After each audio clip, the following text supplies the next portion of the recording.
Hello and welcome to Rajya Sabha Television. I am Vishal Dahiya and you're watching our special show on COVID-19 pandemic, how India has been fighting on this front. Drugs Controller Journal of India, that is DCGI, has given approval to restricted use in emergency situation of two COVID-19 vaccines, Serum Institute of India's Covishield and Bharat Biotech's Covaxin. Today we're going to talk about the safety, efficacy and immunogenicity of these two vaccines. And to give us a holistic perspective of all these aspects, we have with us a distinguished panel of guests. Let me first introduce them to you, beginning with, we have Dr. Samiran Panda, Scientist G and Head of the ECD Division of ICMR in New Delhi. We are also joined by Professor Y.K. Gupta, former Head of Department of Pharmacology in AIIMS, New Delhi. And we have Dr. Puneet Mishra, co-investigator of the Covaxin in AIIMS. Welcome all of you gentlemen to Rajya Sabha Television, and let me begin with you, Professor Gupta. Let's start by giving our viewers an overview of these two vaccines, Covishield and Covaxin. Thank you very much. This issue of vaccine development in India is very promising, and I think we as Indians are proud of that. Within a year of the hard work by the scientists and the entire regulatory and scientific community, we have been able to bring two vaccines at such a short notice. One is a Covishield, another is a Covaxin, which have been approved on emergency base by our regulator DCGI yesterday and 2 days back. Now we must understand the process of vaccine development. The process of vaccine starts with the identification of the vaccine candidate and then doing the preclinical toxicology.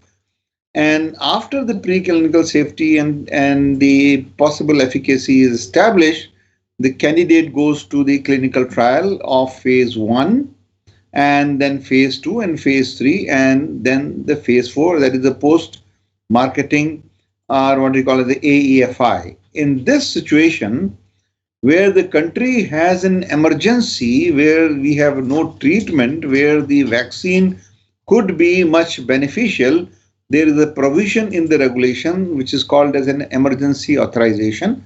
That means even if the complete profile of the toxicity and safety as per regulatory process of up to phase 3 completion is not available, the regulator, which does in consultation with subject expert committee, commonly abbreviated as SEC, they work on three things. One is, what is the safety of this vaccine? And when we say safety of this vaccine, definitely 100% or most reliable indication will come when this is given to a large number of subjects. Okay. But that will take time, and therefore you have to see at every stage what is the risk benefit assessment. And if you feel that the benefit of this vaccine outweighs the possible risk, then you consider with certain caveats the emergency approval. You must understand one very clear thing, that even when the emergency use authorization is given, the clinical trial as envisaged, as planned, continues, and the data continue to be generated. Okay. And if at any stage one finds that this gets tilted, the DCGI or the regulator reviews it. In this situation, the vaccine, which is Bharat Biotech, has been given permission of emergency use authorization with restricted use in a clinical trial. Okay, we'll go back to Professor Gupta on this, but let me bring in Dr. Samiran Panda here as well. Dr. Panda, as Professor Gupta was pointing out, that it's an elaborate process. When we look at the development of a vaccine, it's a complicated and elaborate process, and there are several stages. So when we are looking at these two vaccines, that is Covishield and Covaxin, which stages are they in, and what does emergency use authorization mean for individually these two vaccines? Well, this is a time when these discussions need to happen and need to happen in the public so that we do understand what is the well-traded path, the so-called classical path of vaccine development, which starts with the process of bringing a vaccine for different experiments. And these experiments are mostly two in nature. One is preclinical studies, which takes place in animals, and also the post-animal studies, the clinical trials, phase 1, phase 2, and phase 3, as Professor Y.K. Gupta was elaborating upon. Now, this Covaxin, which is an ICMR Bharat Biotech collaboration related product, it actually found out very encouraging results in the small animal studies, which involved rabbits, mice, and hamsters. That was followed by non-human primates and large animal studies involving rhesus monkeys. As the animals which were vaccinated and then challenged by the virus very successfully cleared off the infection and also showed good immunogenic data, immunogenicity related data, compared to the animals which were not vaccinated and were challenged. Naturally, the vaccine moved to the phase of clinical trial, and the first phase, the phase 1 of the clinical trial, really produced a very impressive safety data, and then it moved to phase 2 of the trial, which is immunogenicity related focus. Of course, safety is also examined there, but immunogenicity data. Both these data together, along with the preclinical studies, and part of the phase 3, which involves a large number of individuals, 25,800 or so. So all these together were considered by the Drug Controller General of India while taking a decision. And I must tell you here that the clinical trial rule, 19th March 2019, does provide, there is a provision for looking into the immunogenicity data, and if it shows that it could be taken as a good surrogate for clinical efficacy, that should also inform an approval decision-making process. Okay. So indeed, the large data does provide that information which is required. But one more question here, Dr. Panda, before I go to Dr. Puneet Mishra here. In terms of safety and efficacy and immunogenicity, the kind of data which is available for these two vaccines, and specifically if you're looking at Covaxin, because ICMR is a partner with Bharat Biotech in developing Covaxin. So where do we stand in all these three parameters for Covaxin? All right.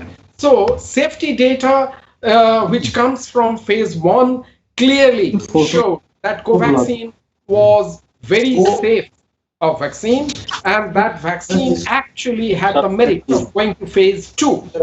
And the immunogenicity data, which got generated by phase 2 of the clinical trial, also had three very important information. One is in terms of the neutralizing antibody. The second is in terms of the cell-mediated immune response. And the response is Th1 type of response, which is protective. So taken together, efficacy data, of course, would come a little later when the data is analyzed in interim and also following completion.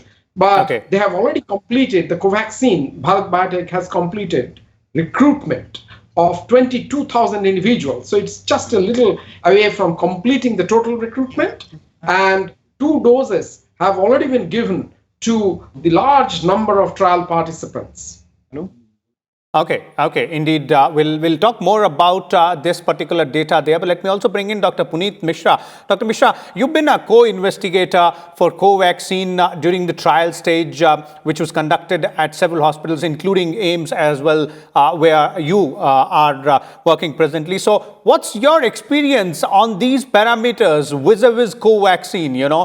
The efficacy, the safety, and other parameters as well. And let's also talk about the side effects. Every vaccine has some side effects there. But what kind of those side effects were noticed during the trial period, and what are the ones which, if people are given this particular vaccine, they can experience as well? Yes, regarding the vaccine process, I think my co-panelists, both the co-panelists, they have described in detail that how do we look for the safety and then immunogenicity, because the safety data is the most important data. And when it comes to humans, the first thing which we do is the phase 1 trial, which is a safety trial. And until this vaccine is completely safe, we do not move to next phase. So same has happened with the Covaxin, and initially what has happened, since it was a new product, so after the initial enrollment of 10 cases from different centers, that safety data has been monitored by the panel of specialists, and also there is a board called Data Safety Monitoring Board. They monitor each and every data, so they have seen the data, and then this data has gone to ICMR and DCGI. They have seen this data before giving further permission, even for the continued use of the phase 1.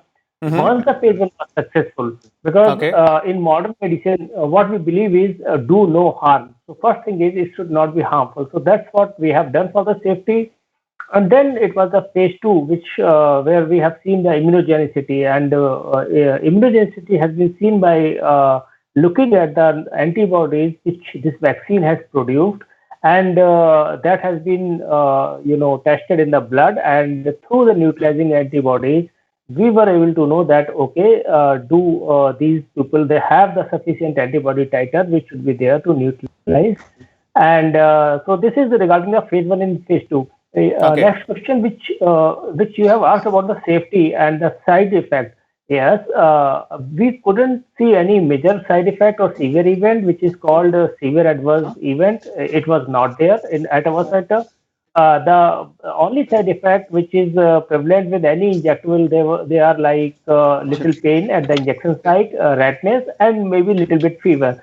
So that's it. That's what we have seen, and we haven't seen any serious or severe side effect at this site or other places where it has been done. So it's quite safe in that sense, I would say. And the phase 3 is going on, and where more than 22,000 individuals has already been enrolled.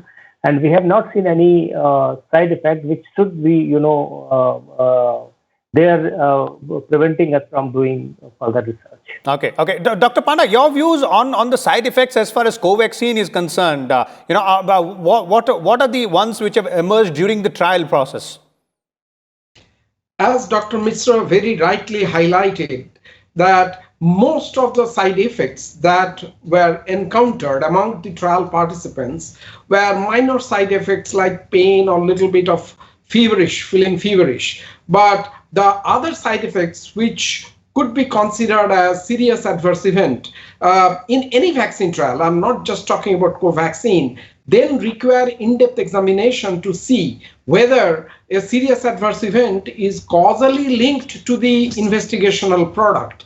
Here, the investigational product is vaccine, and none of the reported adverse event or serious adverse event that's particular focus due to the seriousness of the event, has been found to be causally linked to the investigational product, which is Covaxin here, which is very assuring phenomena. So I would say that Covaxin in the phase 1 of the clinical trial and also in phase 2 have been found to be very safe, and no serious adverse event has been found to be causally linked with the vaccine. And thirdly, in phase 2, not only the neutralizing antibody, which is also known as humoral immunity, humoral arm of the immunity, but also the cell-mediated immunity has been found to be quite encouraging and promising, which could be serving as the surrogate for efficacy in clinical setting. And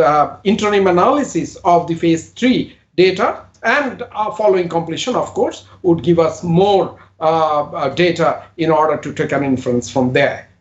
Okay. Let me bring in Dr. Gupta here on this particular aspect. Dr. Gupta, as both Dr. Mishra and Dr. Panda were pointing out, as far as Covaxin is concerned, no serious side effects were reported during the trial process. If you look at the other vaccine candidate, that is Covishield, what's the report there in terms of the data? What does it say?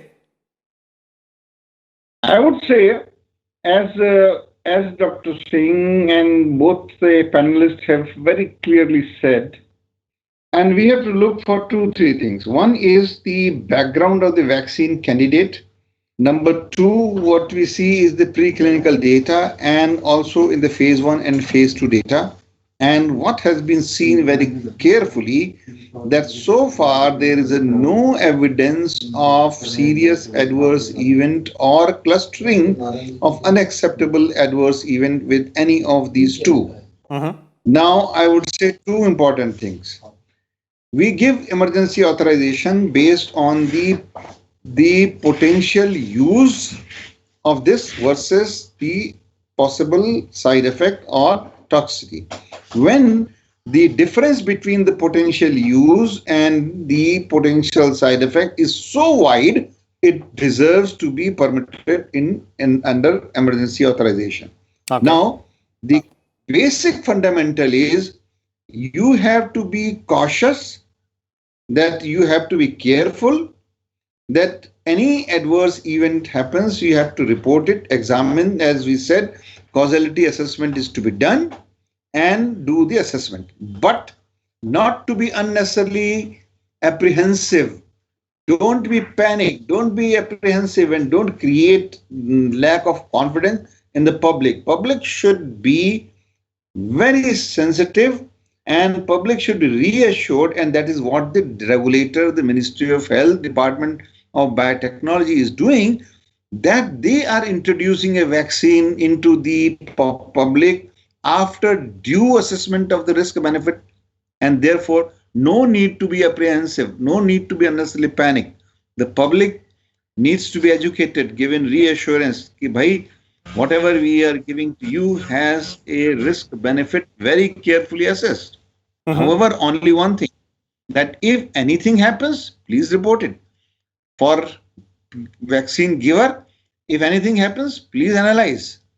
And for manufacturer, if anything happens, please analyze and do the remedial measure. Okay. But at the moment, this is a wonderful thing which India is proud of, and we must put this into vaccination. Okay. That brings me to both Dr. Panda and Dr. Mishra here as well, and that's a very important aspect which Professor Gupta was referring to. That is basically the message which is to go to the public, because this is a very technical issue, a very scientific issue. When we talk about development of vaccines, the kind of data which comes out of the trial process and different phases in the trial as well, not everybody in the general public can be expected to understand all these technicalities out there. So Dr. Panda, I'll start with you. What's the crux of the message which you believe should go to the public when we talk about these two vaccine candidates, that is Covishield and Covaxin, which have been given emergency use authorization by DCGI? I would say that both the vaccines have been found out to be very safe, so there is no need of doing any panic. And the phase 3 trial, which is happening for Covaxin, and the bridging study, which is happening with Covishield, would continue to generate some more data. So there will be a watchful expectancy, whereas the DCGI has taken into account all the scientific principles into cognizance and account, and have come up with this emergency use authorization. Whoever receives these vaccines under this authorization would also be monitored, and the data generated from the vaccine recipients would add to the knowledge. So that's what I would convey. While the usage would start, but that does not mean that the ongoing phase 3 clinical trial would come to an end. No, the phase 3 trial would continue, would be brought to the completion, and all the evidences together would allow us to again have a relook and again allow us to re-examine the whole body of evidence, so that we move further forward with clear-cut decision-making process, which is a work in progress. Okay. Dr. Mishra, your comments on that part? Yeah, regarding, I think it is very important that we percolate the right knowledge. What happens if people they get, conflicting messages through social media which are unverified, they get confused and, a lot of issues develop, including the vaccine hesitancy. So I think the important aspect here is that there should be a platform from where they should get the right knowledge, and that platform they should use is the Ministry of Health and Family Welfare website or ICMR website or the qualified person. Because everyone is, ours is a democratic country. Anyone can say anything. I mean, so that kind of, I have seen a lot of social media messages where even I have seen a message, somebody saying that if you will take this vaccine, you will become crocodile, So without logic, people, they can say anything. We are a democratic country. So my only request here is, especially to those who are responsible leaders or citizens, that please consult the specialist, please consult the expert, please see the authorized website. And the most important thing is, please believe in our scientists. Our scientists have shown the world that we are having capacity to develop a vaccine from the scratch, our indigenous vaccine, which has been developed by ICMR and Bharat Biotech. Everything has been done in India, totally desi, made in India vaccine. So if you will not, rely on our experts, then who will else? So I think this is a great achievement for the country that till now we were the number one manufacturer in the world. Whatsoever vaccine you say, we were producing 60 to 70% supply. And now we have shown the world that even for a new virus, we have the capacity to produce our own vaccine and can manufacture the vaccine which you have developed. So I think India is in a situation where all of us should be proud of, and the citizens, they should take the views of experts and views of the authentic website from where they can get the right information, and then they can decide whatsoever is coming in the social media, whether it is true or not, and then they should make their opinion. Okay. There is. Thank you so much, Dr. Mishra, as well as Dr. Samiran Panda and Professor Y.K. Gupta for sharing these valuable inputs as far as the safety, efficacy, and immunogenicity of these two vaccines are concerned. As our panelists are pointing out, let us be very clear about certain aspects. The emergency use authorization has been given by DCGI after carefully evaluating all the data which has been presented to them by the companies which are developing these vaccine candidates. They're satisfied with the risk-benefit analysis, and that is why the nod, that is approval, has been given for these two vaccines. While the regulator has also pointed out that the trials will continue on the co-vaccine part, and there have been no adverse events which have been reported so far, but if any will be brought to light, will be reported to the regulator, and steps will be taken in accordance to that. The crux of the message here is that we need not be afraid of the vaccine which are being brought in against COVID-19. In fact, we should be proud because they are indigenous products.